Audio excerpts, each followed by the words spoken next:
Η άσκηση που θα δούμε στη σημερινή παρουσίαση έχει να κάνει με τη μετατροπή ενός διαγράμματος ροής σε ψευδοκώδικα. Έχουμε λοιπόν ένα διάγραμμα ροής εδώ και θέλουμε να το μετατρέψουμε σε μορφή αλγόριθμου. Το δύσκολο κομμάτι στα διαγράμματα ροής είναι η ρόμβη. Ένας ρόμβος μπορεί να είναι δομή επιλογής ή δομή επανάληψης. Για να καταλάβουμε αν είναι δομή επιλογής ή δομή επανάληψης, κοιτάμε εάν τα βελάκια που βγαίνουν από το ρόμβο, τα οποία είναι πάντα 2, λίγο πιο κάτω σε κάποιο σημείο ενώνονται. Εάν έχουμε ένωση βελών του ρόμβου, τότε ο ρόμβος αναφέρεται σε κάποια δομή επιλογής. Ενώ αν ένα από τα 2 βελάκια του ρόμβου γυρνάει πίσω, τότε αναφερόμαστε σε δομή επανάληψης. Στη συγκεκριμένη περίπτωση εδώ έχουμε αυτόν το ρόμβο, του οποίου τα βελάκια, όπως βλέπουμε, λίγο πιο κάτω σε αυτό το σημείο ενώνονται. Άρα αυτός ο ρόμβος είναι δομή επιλογής. Επειδή έχουμε εντολές μόνο από τη μία μεριά του ρόμβου, τότε σημαίνει ότι αυτή η επιλογή είναι απλή επιλογή. Όμως για να ταυτιστεί αυτός εδώ ο ρόμβος με την απλή επιλογή της θεωρίας που γνωρίζουμε, θα έπρεπε οι εντολές να βγαίνουν από το αληθής. Πράγμα το οποίο δεν ισχύει. Τι κάνουμε λοιπόν σε αυτή την περίπτωση? Εφόσον έχουμε κατασταλάξει ότι αυτός ο ρόμβος είναι δομή επιλογής και γνωρίζουμε ότι αυτή η δομή επιλογής, επειδή έχει εντολές μόνο από τη μία μεριά, είναι απλή επιλογή, αντιστρέφουμε τα αληθής ψευδής, αυτό το κάνουμε αληθής, αυτό το κάνουμε ψευδής, και αντίστοιχα αντιστρέφουμε και τη συνθήκη. Δηλαδή η συνθήκη θα γίνει χ μικρότερο ίσο του 0 και αυτό εδώ πέρα αυτόματα θα γίνει αλήθεια και αυτό θα γίνει ψέμα. Και έτσι θα έχουμε σωστή απεικόνηση του διαγράμματος ροής όπως αναφέρεται στην θεωρία. Στο σημείο που ενώνονται τα βελάκια έχουμε το τέλος αν.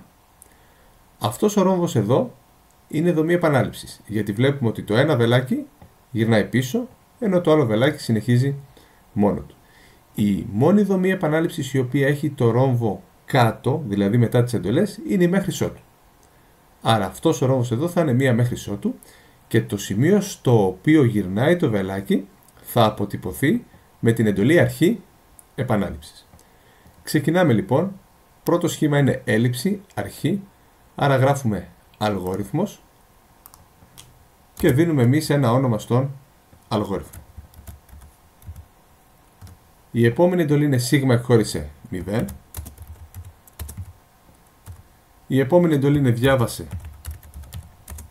χ και το σημείο αυτό είπαμε είναι το σημείο στο οποίο γυρνάει το ένα βελάκι του ρόμβου, που είπαμε ότι αυτός ο ρόμβος είναι δομή επανάληψης. Άρα είναι αρχή επανάληψης. Αυτός ο ρόμβος εδώ είπαμε ότι είναι δομή επιλογής. Είπαμε ότι είναι απλή επιλογή επειδή οι εντολές βγαίνουν από τη μία μεριά, αλλά είδαμε ότι τα αληθής και ψευδής είναι ανάποδα. Άρα θα γράψουμε αν, αλλά δεν θα γράψουμε χ μεγαλύτερο του 0, θα γράψουμε αν χ μικρότερο ίσο του 0, δηλαδή ακριβώς την ανάποδη συνθήκη. Τότε, αυτό εδώ λοιπόν το ψ μετατράπηκε αυτόματα σε αληθής και έχουμε χ εκχώρησε -1 επί χ. Το σημείο αυτό είναι το σημείο στο οποίο ενώνονται τα βελάκια και είναι αυτό που λέμε τέλος αν. Ακριβώς από κάτω υπάρχει εντολή σίγμα εκχώρησε σίγμα και χ και ακριβώς μετά ακολουθεί ο ρόμβος με τη συνθήκη, όπου θα γράψουμε μέχρι ότου και τη συνθήκη χ ίσον 10. Για να βγούμε λοιπόν έξω από τη μέχρι ότου θα πρέπει η συνθήκη να γίνει αληθής, άρα μετά τη μέχρι ότου γράφω το γράψε